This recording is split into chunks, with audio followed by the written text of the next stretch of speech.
السلام عليكم ورحمة الله وبركاته. أبنائنا وبناتنا الأعزاء طلاب الصف الثاني الثانوي، ازيكم أخباركم إيه؟ يا رب تكونوا بخير وربنا يكرمكم ويوفقكم بإذن الله تعالى.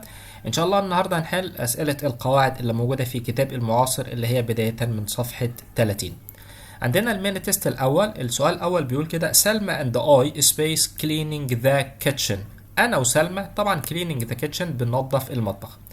يا ترى هنختار ام ولا ام بينج ولا ار ولا ار بينج؟ اول حاجه تيجي في بالك يا مستر سلمى وانا احنا الاتنين بلورال جمع وما ينفعش الجمع ياخد ام، يبقى A غلط و B غلط.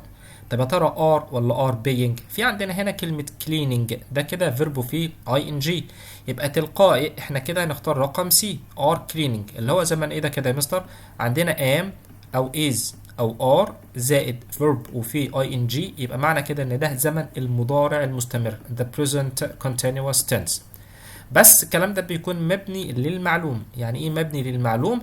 يعني انا بادئ الجمله بتاعتي بالفاعل زي هنا انا وسلمى احنا الاتنين اللي بننظف، يبقى ده كده مبني للمعلوم. من اللي بننظف؟ احنا. طيب لما نحب نتكلم على المضارع المستمر ده كده في حالة مبني للمجهول، عندنا am أو is أو are زائد being، وبعد being بنجيب ال PP التصريف رقم 3. طب يعني ايه يا مستر مبني للمجهول؟ يعني انا بادئ الجملة بتاعتي بالحاجة اللي بيقع عليها الحدث. طيب زي مثلا، وكده كده اساسا هنا بيقول are being cleaning، فدي كده كده غلط خالص. رقم 2 the kitchen. kitchen يعني المطبخ. The kitchen is cleaning is being cleaned are cleaning are being cleaned. يا مستر الكيتشن ده كده مفرد، فتلقائي المفرد ما ينفعش ياخد are، يعني سي ودي غلط.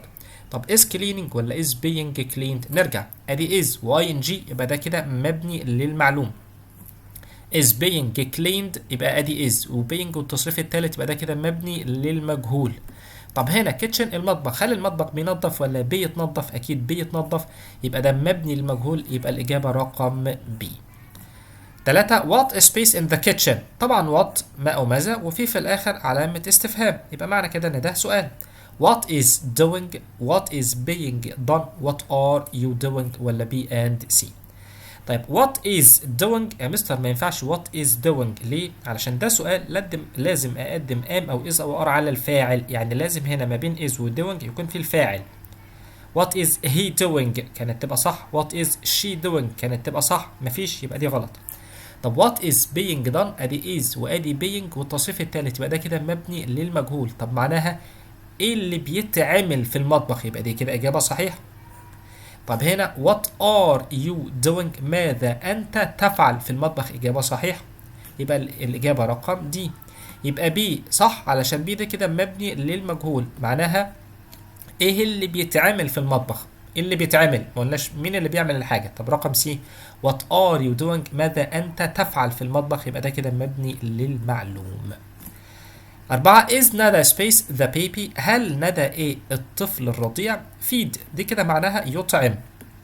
في هنا is am is are يا مستر لازم الفيرب يكون فيه ing، يبقى is ندى feeding ادي feeding، ماشي صح، وده كده مبني للمعلوم. هل ندى بتطعم الطفل الرضيع؟ طب is ندى being fed يا مستر ادي is ادي being والتصريف الثالث يبقى ده مبني للمجهول.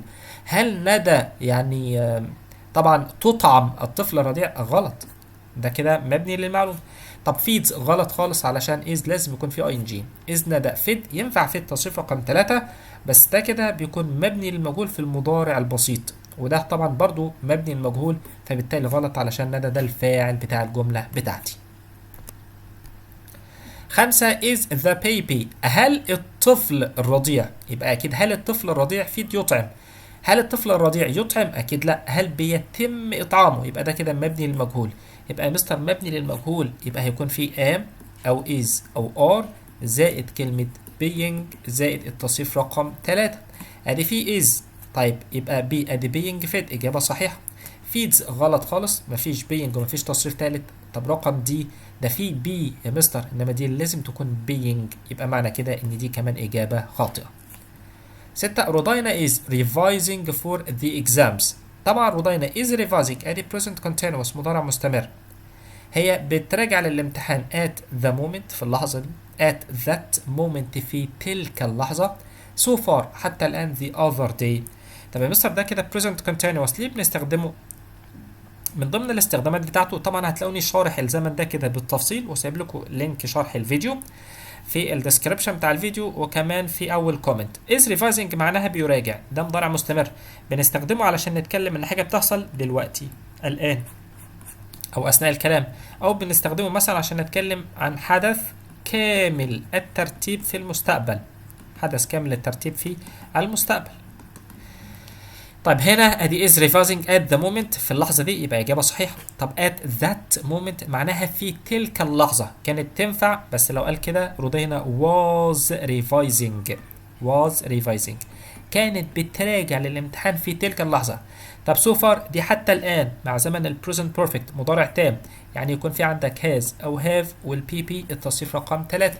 طب the other دي كده من الكلمات الدالة على زمن ال past simple الماضي البسيط، يعني تصريف تاني للفعل، يعني رضينا revised for the exam.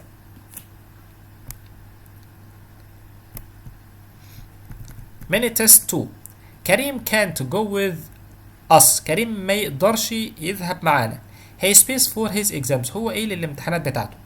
طيب نخلي بالنا كده ونركز شويه، هنا كريم كانت يا مستر كانت ده ايه؟ ده مضارع ما يقدرش، يبقى الجمله بتاعتي في المضارع is revising is being revised was revising was revised. انا اكيد هستبعد يا مستر رقم سي ورقم دي، ليه يا دكتور؟ علشان يا مستر كانت ده مضارع يبقى ما ينفعش يكون في ماضي. طيب he is revising ولا is being revised؟ ايه الفرق يا شباب؟ is revising يا مستر ده is و ing يبقى ده كده مبني للمعلوم، is being والتصريف رقم 3 ده كده مبني للمجهول. طب ده فيه هي اللي يعيد على كريم، يبقى كريم هو اللي بيراجع، يبقى ده مبني للمعلوم، يبقى is revising.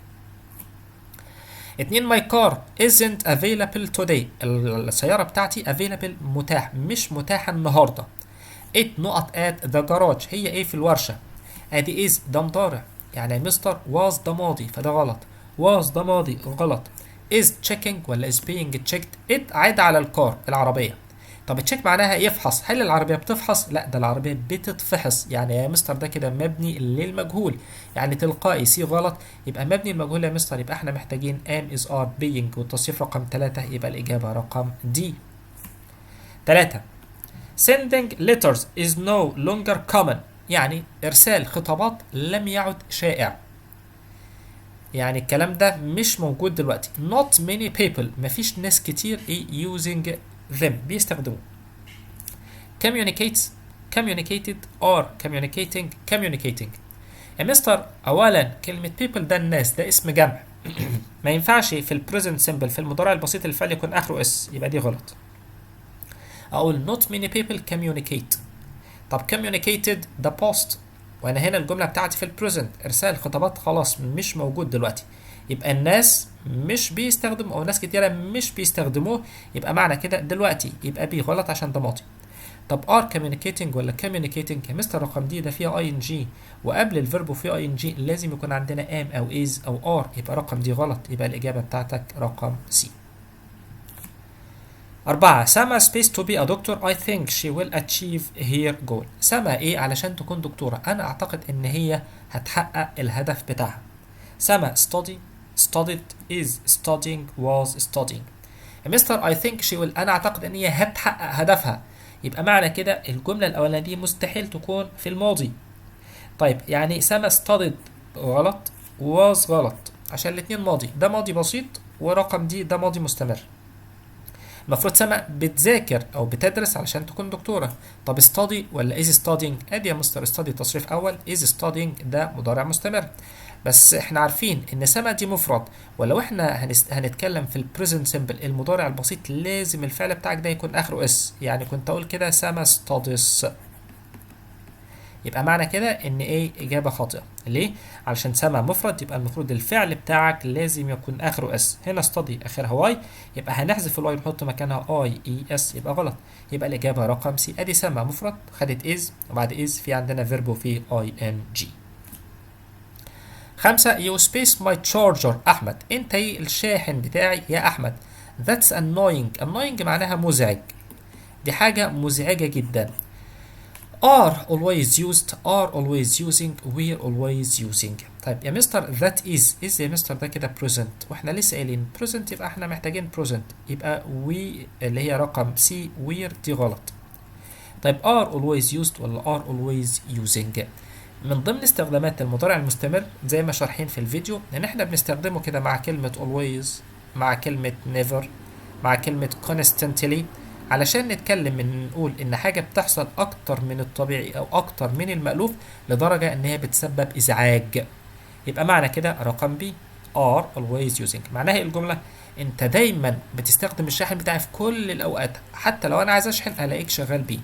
ده كده حاجة مزعجة جدا. طيب are always used اساسا ده كده passive مبني للمجهول، والمفروض انت اللي بتستخدم. يبقى معنى كده اقول لك you always use، انما هنا you are always used ده كده مبني للمجهول، فبالتالي اول واحدة اجابة خاطئة. 6 it's arranged معناها مترتب. يبقى على طول كده لو عندك كلمة arranged، عندك مثلا كلمة prepare او كلمة prepared. واحد مسافر ومعاه التيكتس بتاعته، التذاكر بتاعته. واحد مسافر ومجهز his luggage، شنط السفر بتاعته، او baggage، شنط السفر بتاعته. ده كده على طول في الفيوتشر نستخدم مع present continuous مضارع مستمر. طب ليه؟ علشان من ضمن استخدامات المضارع المستمر بنقول ان حاجة هتحصل في المستقبل القريب وحدث مترتب ليه. هنا في كلمة arrange تبقى على طول to نيويورك next Friday، ادي next Friday الجمعة الجاية، يبقى ده مستقبل قريب. وفي arranged يبقى انا محتاج am is are verb في ing. طيب رقم دي I'm going to travel غلط، دي كده بنستخدمها لو في intention نية، او plan خطة، او decision قرار، ومفيش ولا كلمة منهم موجودة، ده في كلمة arranged. طيب going to travel غلط خالص. طيب am traveling ولا am being traveled؟ am وing يبقى ده مبني للمعلوم، وانا اللي هسافر يبقى ده مبني للمعلوم يبقى اول واحدة. am being traveled ده مبني للمجهول، وده كده غلط علشان ده الفاعل بتاع الجملة. cows البقر grass not meat. البقر ايه؟ grass ده حشائش وليس لحوم. are eating are being eaten have eaten eat. طيب المفروض هنا كاوز الابقار ايه؟ جراس حشائش، الابقار هي اللي بتاكل الحشائش. طيب ار ايتنج ادي يا مستر كاوز جمع، والجمع بياخد كلمه ار وبعد ار في اي ان جي. ار بينج ايتن ده في ار وبينج وتصريف رقم 3. البقر تؤكل الحشرات الحشائش، طبعا دي غلط علشان البقر هو اللي بياكل، يبقى دي غلط. طيب هاف ايتن ولا ايت؟ نرجع بقى ادي يا مستر حتى كاوز جمع فهاف وبعد هاف في تصريف رقم 3. كاوز جمع فالفعل بتاعنا ده ما فيهوش اس عشان ده انفينيتيف. نرجع للجمله بتاعتي، البقر بياكل حشائش وليس لحوم. الجمله دي كده بتعبر عن ايه يا مستر؟ الجمله دي كده بتعبر على فاكت حقيقه. طب مع الحقائق بنستخدم زمن البريزنت سيمبل اللي هو المضارع البسيط. طب المضارع البسيط ده اللي هو ايه؟ بيتكون من ايه ببساطه شديده؟ لو انت عندك اي يو وي او they او اي اسم جمع، في الحالة دهيت كده لازم يكون عندك infinitive، يعني play، يعني go، يعني study. طب لو عندنا he أو she أو it أو أي اسم مفرد، في الحالة دهيت كده الفعل لازم يكون آخره اس. play تبقى plays، go هتبقى goes، study هتبقى studies. طب ده هنا cows ده جمع، يبقى أنا عايز infinitive، يبقى الإجابة رقم دي. طب are eating غلط ليه؟ علشان هو البقر مش بياكل دلوقتي حشائش بس، لا ده المفروض دي حاجه دائمه، يبقى دي غلط. have eaten ده مضارع تام، بقول ان حاجه بدات في الباست ولسه مكمله معايا، وطبعا دي غلط علشان دي حقيقه بالنسبه لنا اللي هي الجمله نفسها. 8 I can't drink this tea، انا مش هقدر اشرب الشاي ده. it is space too sweet، الشاي ده ايه؟ حلو جدا، يعني المذاق بتاعه حلو جدا. it tastes it is tasting it tastes it is tasted. طيب في عندنا هنا يا مستر كلمة it، واحنا لسه قايلين دلوقتي مع هي وشي وات في البريزنت لازم الفعل يكون اخره اس. طب ده دي تيست بس ما فيهاش اس، يبقى دي غلط. طيب ادي يا مستر it بتاخد is وبعد كده في اي ان جي، ماشي. ادي it tastes فيها اس، ماشي. it is tasted ادي is وتصريف ثالث، ده غلط، ده مبني المجهول. ليه؟ علشان الشاي هو اللي بيدينا مذاق، يبقى دي غلط. طب it is tasting ولا it tastes؟ لا tastes. ليه يا مستر tastes؟ اصل كلمة taste هنا مستخدمة كستيتيف فيرب، يعني فعل حالة. ويعني ايه افعال الحالة برضو شارحين الكلام ده بالتفصيل في الفيديو بتاع زمن المضارع المستمر. دي افعال ما ينفعش استخدمها في الازمنة المستمرة. من ضمنهم افعال الحواس زي كلمة بقى هير، زي كلمة سميل مثلا، زي كلمة تيست، وهكذا. طيب بس احنا قلنا عليهم ملاحظة. ايه هي الملاحظة بتاعتي؟ ان احنا الفعل ده كده ده فعل حالة اذا كان الشيء نفسه هو اللي بيدينا مذاق. يعني ايه اللي بيدينا مذاق؟ الشاي. يبقى معنى كده ان ده فعل حالة. طب لو انا اقول لك مثلا انا بتذوق الشاي، يبقى انا اللي بتذوق مش انا اللي بديك المذاق، يبقى ينفع استخدمه. يعني اقول لك مثلا كده I am tasting مثلا the tea. انا بتذوق الشيء، دي اجابه صح او دي جمله صح. ليه؟ علشان انا اللي بتذوق. انما لو عندك بقى مثلا الفعل، عندك مثلا كلمه taste، عندنا مثلا كلمه smell، عندك كلمه way. taste يتذوق، smell يشم، way يزن. لو الحاجه نفسها اللي هتديك طعم، الحاجه نفسها اللي هتديك رائحه، الحاجه نفسها هتديك وزن، او شخص نفسه هي وزنه كذا، يبقى كل دي كده افعال حاله. انما لو شخص بيتذوق حاجه، او شخص بيشم حاجه، او شخص بيزن حاجه علشان يعرف وزنها عامل ازاي، يبقى استخدمه في الازمنه المستمره عادي جدا جدا زي الجمله دي كده. طب مثال تاني يا مستر معلش، لما اقول لك مثلا كده he is weighing the tomatoes. هو بيزن الطماطم، عايز يعرف وزنها قد ايه. يبقى هو اللي بيزن الطماطم عشان عايز يعرف وزنها قد ايه، يبقى في الحاله ده كده ده عادي استخدمه في الازمنه المستمره. انما لو انا اقول لك هو وزنه 70 كيلو جرام، يبقى he weighs 70 كيلو جرام. ليه؟ اصل هو وزنه ده، يبقى معنى كده ده ستريتيف فيرب في الحاله دهيت كده. خلي بالنا منها علشان مهمه جدا جدا.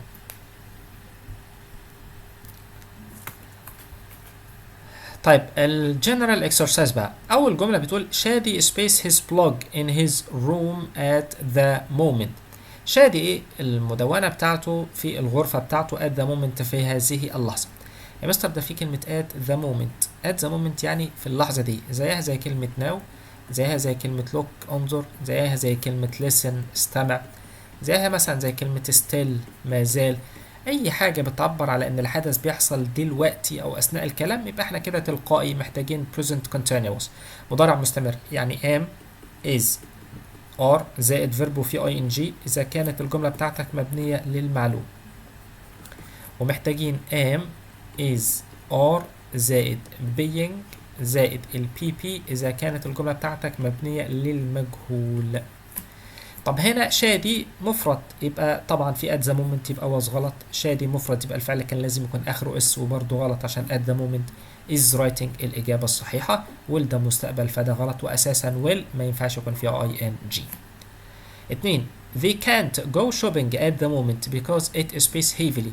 هما مش هيقدروا يذهبوا للتسوق، ادي برضه نفس الفكره مستر at the moment علشان it يعني السماء، يبقى اكيد في at the moment يبقى أنا محتاج am is are verb وفي ing، يبقى تلقائي D غلط، تلقائي C غلط، تلقائي B غلط، يبقى الإجابة أول واحدة. طبعا يبقى هي السما بتمطر دلوقتي. The film space، الفيلم إيه؟ watching. طبعا ما ينفعش الفيلم على طول ده السبجكت يكون فيه بعديه فعل وفي ing، لازم ing am is are. طب is being watched ادي is وbeing والتصريف التالت يا مستر، يبقى ده مبني المجهول، يبقى الفيلم يشاهد إجابة صحيحة. طب رقم سي is watching ده is و ing، يبقى الفيلم بيشاهد، لا غلط، لازم واحد بيتفرج على الفيلم، يبقى سي غلط. طب رقم دي is going to watch ده برضو مبني للمعلوم، مفيش كلمة being ومفيش تصريف رقم 3، يبقى دي غلط. look انظر the car speeds towards us quickly ادي look انظر، يبقى ده كده مضارع مستمر، العربية جاية باتجاهنا بسرعة. comes ولا came ولا is coming ولا coming، يبقى أكيد the car مفرد، يبقى تاخد is وبعد كده في فيرب وفي ing. طبعا عشان look يبقى حدث دلوقتي. 5 don't make noise اوعى تعمل ضوضاء. the baby a at the moment الطفل ايه at the moment يعني في هذه اللحظة، يبقى الطفل ايه اكيد نايم دلوقتي، يبقى نفس الفكرة بقى at the moment يبقى في هذه اللحظة، يبقى ده كده present continuous، يبقى was غلط sleep غلط. طب is sleeping ولا isn't sleeping؟ الولد هو اللي نايم، يبقى وطبعا بقول لك ما تعملش ضوضاء، يبقى اكيد علشان الولد نايم. انما isn't sleeping لا يكون نايم، طبعا المعنى مش مظبوط. 6. We have made all our arrangements. We spaced the holiday in Alex. احنا عملنا، ايوه يا مستر، كلمة arrangements اهي معناها ترتيبات، يبقى معنى كده ان على طول الكلمة دي كده بنستخدم معاها المضارع المستمر علشان نقول ان حاجة مترتب ليها في المستقبل. يبقى على طول محتاجين am is are verb وفيه ing، الوحيدة اللي موجودة اللي هي رقم B we are spending. ما ينفعش لكلمة will spend علشان arrangement ترتيب. طبعا we ما ينفعش تاخد is، يبقى غلط. طب we spend ده كده ترتيب في المستقبل، يبقى ما ينفعش استخدم معه مضارع بسيط. 7. Some friends are space boy علي to come. بعض الأصدقاء إيه بواسطة علي. يا مستر ده في كلمة boy علي، boy وشخص، يبقى أكيد الجزء ده مبني المجهول. طيب يبقى am is are وبعديها being والتصريف رقم 3. الكلام ده موجود فين؟ في رقم C أهو. طب الجملة معناها إيه؟ بعد الأصدقاء تم الاتصال بيهم بعلي علشان يجوا، يبقى معنى كده علي هو اللي اتصل عليهم. 8. I space behind the camera you can't see me. This isn't a selfie. أنا إيه خلف الكاميرا أنت مش هتقدر تشوفني. This isn't a selfie. ده يعني مش صورة سيلفي. I am not stood. طبعا غلط، ليه؟ عشان I معناها أنا. stood ده تصريف رقم 2 من كلمة stand يقف، يبقى معنى كده أنا اللي واقف، يبقى ده مبني للمعلوم، يبقى دي غلط. I has أساسا I ما تاخدش has، ده I بتاخد have، يبقى غلط. I ما ينفعش الفعل يكون آخره s، يبقى دي غلط، يبقى I am standing. 9. I can't play this game with you as I space for my next exams. أنا مش هقدر ألعب المباراة دي علشان أنا إيه للامتحانات بتاعتي، يبقى أكيد أنا مش هلعب دلوقتي مباراة علشان أنا براجع للامتحانات، يبقى براجع في الوقت ده، يبقى I revise ولا have revised ولا was revising ولا am revising. كده أنا براجع دلوقتي، يبقى I am revising.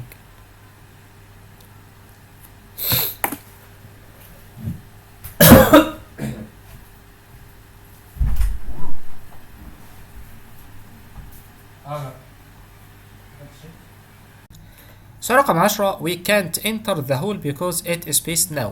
احنا ما نقدرش ندخل الصالة علشان هي ايه now الآن.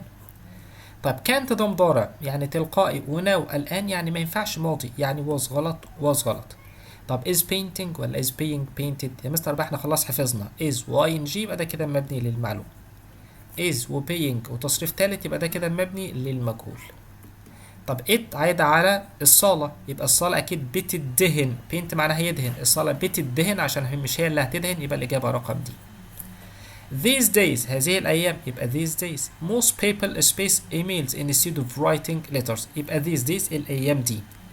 يبقى الناس، يبقى مش محتاج مضارع تام، have التصريف رقم 3 علشان ده بنقول حاجة بدأت في الماضي ولسه مكملة معايا. طب used ده ماضي والجملة بتاعتي مش في الماضي. are using ولا are used؟ المفروض these days، والناس ده جمع، يبقى ده مبني للمعلوم علشان الناس هي اللي بتستخدم، يبقى رقم C. انما are used ده كده مبني للمجهول والجمله بتاعتي غلط عشان الناس هي اللي بتستخدم. 12. I am sick of Mona and ريهام. انا زهقت من منى وريهام. they don't get on well. هما الاتنين مش بينسجموا مع بعض خالص. they هما ايه؟ disputes. يا مستر دي كلمة they واحنا لسه قايلين فوق دلوقتي في البريزنت سيمبل المضارع البسيط ما ينفعش مع الجمع الفعل يكون فيه اس، يبقى وذي ده جمع، يبقى غلط. they always disputes، ما هي نفس الفكرة دي فيها اس، يبقى غلط. they are always disputing ولا they never dispute؟ بقول لك هما الاتنين مش على علاقة كويسة، يبقى هم عمرهم ما بيتخانقوا. dispute بمعنى يتخانق، يبقى معنى كده ان دي غلط، يبقى الإجابة رقم C. they are always disputing، دايما الاتنين بيكون في بيناتهم نزاعات وخلافات. وفي هنا كلمة always اهي كده، يبقى بنستخدم ال present continuous مضارع مستمر علشان نقول ان حاجة بتحصل اكتر من الطبيعي او اكتر من المعتاد. وفي هنا I am sick of، انا زهقت من منى وريهام. 13. I spaced my sunglasses today because the sun is very strong. انا ايه نضارة الشمس today النهاردة علشان الشمس قوية جدا. I am wearing انا لابس نظارة شمس النهارده، اجابة صح، علشان ادي am وادي ing. I بتاخد am وبعد كده ing، يبقى ده مضارع مستمر، حاجة بتحصل النهارده، موقف مؤقت. I am being worn ادي am وbeing وتصريف تالت ده مبني للمجهول وانا اللي بلبس، يبقى دي غلط عشان wear معناه يرتدي. I won't wear انا مش هلبس النضارة النهارده، غلط. I can't wear انا لا استطيع، اجابة خاطئة. space with us tonight يا مستر دي كلمة tonight النهاردة بالليل، يبقى معنى كده بنتكلم في مضارع مستمر وفي question mark في الآخر، يبقى ده كده سؤال. يبقى he comes غلط، ما ينفعش أبدأ السؤال بكلمة he. does he come ده في does وفي كلمة tonight النهاردة بالليل. does ده مضارع بسيط بتاع الحقائق والعادات، يبقى معنى كده بي غلط. طب he is coming ده سؤال، المفروض أقدم is على اللي قبلها، يبقى سي غلط، يبقى الإجابة رقم دي is he coming. 15 why space doing ادي doing فعله في ing. your homework what a lazy boy يا لك من ولد كسول. why are you doing انت ليه بتعمل الواجب بتاعك، انت ولد كسول، اكيد ما ينفعش. why aren't you doing طبعا اجابه صحيح، انت ليه مش بتعمل الواجب بتاعك، وطبعا ده سؤال، يبقى ادي are وبعد كده الفاعل وبعد كده فعله في ing. what you are دي غلط خالص عشان اساسا ده مش شكل سؤال ولا ده زمن. طيب why you aren't ما هي نفس الفكره، ده مش سؤال، المفروض اقدم aren't على you، يبقى رقم دي كمان اجابه خاطئه. 16 احمد يا احمد you not me when I speak stop it يا احمد انت ايه وانا بتكلم، stop it توقف بليز من فضلك. it's so irritating يبقى الامر مزعج جدا، يبقى معنى كده ان احمد ده دايما بيقاطعني اثناء الكلام وانا خلاص اتضايقت منه. you always you interrupt always ما ينفعش، ليه يا مستر؟ مع ادي you وادي الفعل بتاعنا في الانفينيتيف في المصدر، علشان كلمة always وكلمة never وكلمة usually و sometimes الحاجات دي كلها ظروف التكرار المفروض بجيبها قبل الفعل. يعني اقول لك you always interrupt يبقى كده ايه غلط. طب you always interrupts ده هنا you وهنا الفعل اخره اس وما ينفعش مع you الفعل في البريزنت سمبل يكون اخره اس. you always are interrupting ولا are always interrupting ادي are always interrupting اللي هي رقم دي الإجابة الصح. ليه؟ علشان ادي always بنستخدمها مع المضارع المستمر، طب بحطها فين؟ بعد verb to be وقبل الفعل الأساسي بتاعنا، يبقى you are always interrupting me. 17 no one of us ولا واحد مننا a bike دراجة you can't ride a bike in this field انت ما تقدرش تركب عجلة في الحقل. طيب نخلي بالنا من الحتة دي no one of us، هنا no one of us دي كده لازم الفعل معها يكون مفرد، لازم الفعل يكون مفرد، اي حاجة فيها كلمة one او فيها كلمة body لما احب تاخد فعل الفعل يكون مفرد. طيب are ده جمع فده غلط. طب is riding ولا rides ولا is ridden، هنا انت ما تقدرش تركب دراجة في هذا الحقل. طيب يا مستر is riding ولا rides ولا is ridden في هنا كده is riding ده كده باسيف مبني للمجهول، المفروض ولا واحد مننا بيركب دراجة، يبقى معنى كده ان دي اجابة خاطئة.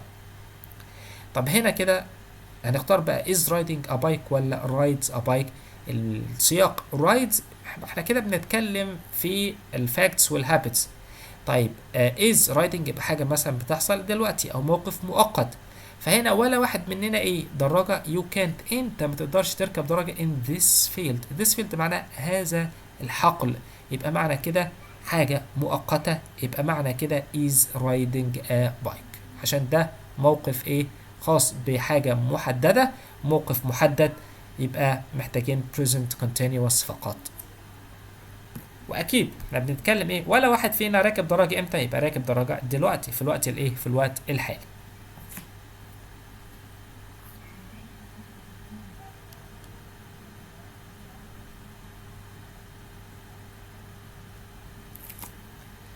تمنتاشر nobody space they are not in a hurry ادي كلمة nobody اهي، يبقى مستر تلقائي محتاجين فعل مفرد.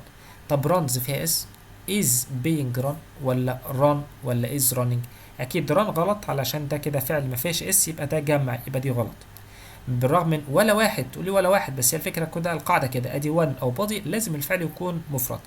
طيب الفعل فيه اس is being run ده is وbeing والتصريف الثالث ده مستر مبني المجهول، المفروض ولا واحد هو اللي بيجري، يبقى معنى كده الجملة بتاعتي مبنية للمعلوم يبقى رقم بي غلط. طيب they are not in a hurry، هم مش مستعجلين، يبقى اكيد امتى؟ يبقى اكيد ولا واحد بيجري دلوقتي في اللحظة دي، يبقى معنى كده ده present continuous، يبقى is running. السؤال بعد كده رقم 19. We space on grammar at the English class tomorrow. احنا ايه على القواعد في اللغة الإنجليزية غدا. ادي كلمة tomorrow بكرة. We are testing، احنا هنختبر. We were tested، were يا مستر ده ماضي فده غلط عشان tomorrow. We are being tested، احنا سوف نختبر. We have been tested، have دي غلط علشان ده مضارع تام ما ينفعش نجيبه مع المستقبل. طب we are testing ولا are being tested؟ المفروض we احنا test يختبر، احنا اللي هنختبر على القواعد ولا هيتم اختبارنا؟ هيتم اختبارنا على القواعد في حصة الانجليزي، يبقى معنى كده are being tested. طبعا الجملة هنا كده مالها passive يعني مبنية للمجهول. جملة رقم 20. منى space the same mistakes that's really annoying. مستر احنا خلاص حفظنا، ادي في كلمة annoying يبقى دي حاجة مزعجة، يبقى معنى كده استخدم present continuous عادي مع كلمة always، مفيش مشكلة خالص. منى is always منى دايما ايه؟ ادي is وادي always مفيش ing يبقى غلط. is always making اجابة صح. طيب منى always make، منى دي مفرد كان لازم الفعل يكون اخره s يبقى سي غلط. always is making لا always هتيجي بعد verb to be، يبقى معنى كده ان دي كمان اجابة خاطئة. 21 what a nuisance. You space me of bad intentions. انت ايه؟ انا بنوايا سيئة. طبعا what a nuisance يعني امر ايه؟ مزعج مقزز يعني. انت دايما ايه؟ ان انا عندي سوء نوايا. You are always accusing، you always are accused، you always accused، you always accuses. خلينا كده نستبعد. ما ينفعش يا مستر يو والفعل بتاعنا يكون اخره اس، يبقى دي غلط. accused دي معناها يتهم، يبقى معنى كده ان دي غلط. you always are accused، ده always هتيجي بعد am او is او are، يبقى كده بي غلط. are always accusing ولا always accused؟ accused ده past وهنا مفيش حاجه في الباست. لما اقول لك what a nuisance يعني يا امر مزعج جدا، يبقى انت دايما بتتهمني، يبقى معنى كده ان ده كده مضارع، يبقى are always accusing. وطبعا هنا ادي always مع مضارع مستمر، حاجه بتحصل اكتر من الطبيعي او اكتر من المألوف. 22 my uncle is based as an engineer، it is his permanent job. permanent job بمعنى وظيفة دائمة، يبقى دي كده بالنسبة للعام ايه؟ دي حقيقة. is working يبقى انا كنت اقول هو بيشتغل دلوقتي بس مهندس او في الوقت الحالي، انما ده غلط عشان دي permanent. my uncle مفرد ما ينفعش الفعل يكون infinitive، لازم الفعل يكون اخره اس. had worked had والتصريف الثالث بنتكلم على ترتيب احداث في الماضي، واحد حصل قبل الثاني في الماضي، يبقى دي غلط، يبقى my uncle works. طبعا هنا ده مضارع بسيط علشان ده عمي بيشتغل كمهندس ودي الوظيفة الدائمة بتاعته، فده كده present simple دي الايه حقيقة بالنسبة لعمي.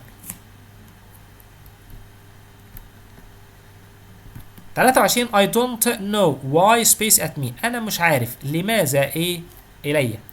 he always is shouting، لا مش هكمل يا مستر ليه؟ اصل المفروض ما ينفعش اقول he always is، اقول he is always علشان always بجيبها بعد am او is او are. طيب he constantly shout يا مستر ده في هنا he shout دي معناها يزعق، وconstantly معناها بشكل دائم، بس مع هوش وات لازم الفعل ده يكون اخره اس، يبقى معنى كده ان دي غلط. he is he always shouting ولا he is constantly shouting؟ always معناها دائما، constantly بشكل دائم، الاتنين عادي زي بعض مفيش مشكلة، والاتنين اجيبهم في البريزنت continuous مفيش مشكلة، عشان لو اقول ان حاجة بتحصل اكتر من الطبيعي. طيب هنا why is he ولا why he is؟ اوعى تغلط الغلطة دي، هتقول لي يا مستر واي يبقى واي از هي، اقول لك لا اصل ده كده مش سؤال مفيش علامه استفهام في الاخر، يبقى معنى كده دي جمله خبريه عاديه، يبقى واي هي از constantly shouting at me، فالاجابه رقم دي.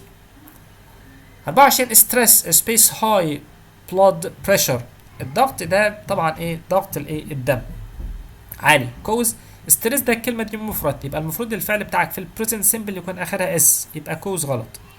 causes ادي ستريس والفعل بتاعنا اخره اس، يبقى دي كده احتمال. طب is causing ادي ستريس مفرد خد is وبعد كده فعله فيه ing. have caused الستريس مفرد ما ينفعش ياخد have. طب يا ترى present simple ولا present continuous؟ present continuous حاجة بتحصل دلوقتي أو أثناء الكلام أو مثلا موقف مؤقت أو ترتيب في المستقبل، ولا حاجة من الكلام ده كله. ده هنا الضغط بيسبب ارتفاع ضغط الدم، يبقى معنى كده ان دي تعتبر حقيقة، يبقى معنى كده رقم بي مضارع بسيط. 25 I spent a wonderful time here in this hotel. Everyone is really nice. أنا وقت جميل في الفندق، الناس كلها هنا تكون لطيفة. I had is ده مستر ده present ده مضارع، يبقى ما ينفعش had. I am having ادي I بتاخد am وبعد كده فعله في ing احتمال. I going ما ينفعش اقول I going، اقول I am going. I had ده ماضي. طيب يبقى الإجابة بتاعتي بشكل مباشر I am having. طب يا مستر ده كلمة have دي ده من أفعال الحالة، أقول لك صح، من أفعال الحالة لو كان معناها يمتلك، يعني have لما بتساوي كلمة own يمتلك، possess يمتلك، حاجة ملك واحد مثلا belong، يبقى صح ده كده فعل حالة، يبقى لا يستخدم في الأزمنة المستمرة، يعني ما ينفعش أجيب قبليه am أو is أو are وأحط في الفعل بتاعنا ing، الكلام ده غلط. إنما have هنا كده have a time بمعنى spend يقضي وقت، مش معناها يمتلك. 26 he space that he will mend the door but he never does it. هو إيه؟ إن هو يصلح الباب بس هو عمره ما بيعمل كده. he says always يا مستر ده احنا قلنا كتير بقى always وusually ظروف التكرار بنجيبها قبل اي فعل ولكن بعد am او is او are، يبقى ايه غلط. will هو دايما هيقول، بس اقول لك he never does the present، يبقى مدعنا كده ما ينفعش ده مستقبل، هنا السياق مش مظبوط. he is always saying طبعا صح، ادي هي خدت is وادي always وبعد كده فعله في ing، هو دايما بيقول ان هو يصلح الباب بس هو عمره ما بيعمل كده. was ده ماضي والجملة بتاعتي في البريزنت، يبقى معنى كده ان دي اجابة خاطئة. 27 my father doesn't like my coffee. He thinks it is a space awful. ابي مش بيحب القهوة بتاعتي، هو بيعتقد ان هي it عايدة على القهوة، awful يعني المذاق بتاعها سيء. يا مستر ده it دي عايدة على الكافي القهوة، واحنا قلنا لو الحاجة نفسها هي اللي بتدينا مذاق او طعم او رائحة او وزن، يبقى معنى كده ان ده فعل حالة، يبقى ما ينفعش يكون في قبليه verb to be واحط فيه ing، يعني is being tasted دي غلط، is tasting دي غلط. طب tastes ولا taste ده دي it، يبقى لازم في البريزنت سمبل الفعل يكون اخره s، يبقى it tastes. 28 she space the truth and it is annoying. هي ايه الحقيقة وده annoying يعني امر مزعج جدا. she never tell يا مستر ده هنا she لازم الفعل يكون اخره اس، يبقى دي غلط. she ما تاخدش don't، she بتاخد doesn't، يبقى دي غلط. she is never telling the truth، هي عمرها ما بتقول الحقيقة، وطبعا دي اجابة صحيحة وده امر مزعج.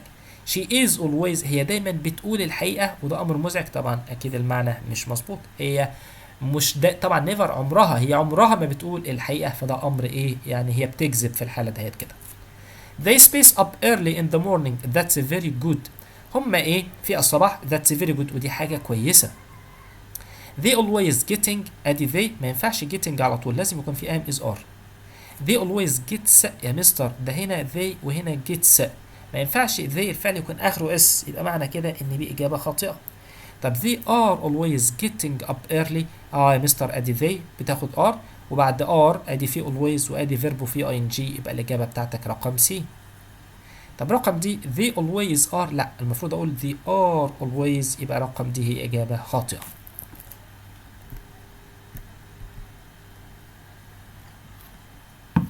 30 I can see some people who space their dogs. انا استطيع ان ارى بعض الناس اللي ايه الكلاب بتاعتهم their dogs are on a leash، الكلاب بتاعتهم كده ماسكينها بطوق. يبقى انا استطيع ان ارى بعض الناس can ده present و their dogs are يبقى ده present. are walking ولا are being walked ولا walked ولا are walked. هنا انا شايف بعض الناس، walk هنا معناها يمشي، هنا معناها الناس اللي بتمشي الكلاب بتاعتها. walked ده past والجملة بتاعتي مش في الباست ده في البريزنت غلط. طيب who are being walked ده المفروض الناس هي اللي بتمشي الكلاب، يبقى ده مبني للمعلوم، يبقى بي غلط. طب are والتصريف رقم 3 برضه ده مبني عفوا are being walked ده مبني للمجهول، و are walked ده برضه مبني للمجهول، بس are walked ده مبني للمجهول ده مضارع بسيط. are being worked ده مبني المجهول بس ده مضارع مستمر، يبقى الإجابة رقم A. الناس بتمشي الكلاب بتاعتها. check your understanding. علي is always spending too much time watching TV. علي بيقضي وقت كتير جدا جدا في مشاهدة التلفاز. The speaker is clearly criticizing علي. المتحدث بينتقد علي. طبعا إجابة صح. ليه؟ أصل هنا في كلمة always مع ال present continuous، يبقى معنى كده حدث بيحصل أكتر من الطبيعي. فعلي دايما بيقضي وقت كتير جدا في مشاهدة التلفاز، يبقى أنا بنتقد علي على هذا السلوك. B. It isn't clear. ليس من الواضح إن المتحدث بينتقد علي. لا واضح علشان always مع ال present continuous. The speaker is clearly praising. praise دي معناها يمدح. طبعا دي غلط عشان المعنى. The speaker is clearly praising TV. بيمدح التلفاز، برضو إجابة خاطئة. My sister is helping me with a math problem. أختي بتساعدني في حل مسألة رياضيات. أدي في is و ing، يبقى حدث بيحصل دلوقتي. My sister is helped with. أختي بتساعد. لا ده غلط، ده أختي هي اللي بتساعدني أنا. I am helping. I am helping يبقى معناها أنا بساعد أختي، وده طبعا غلط عشان أختي هي اللي بتساعدني. I am being helped with a math problem. إجابة صح. ليه؟ أصل I am being helped أدي am و being وتصريف رقم 3، يبقى ده مبني المجهول. أنا بيتم مساعدتي في مسألة رياضيات بواسطة أختي، فدي إجابة صح.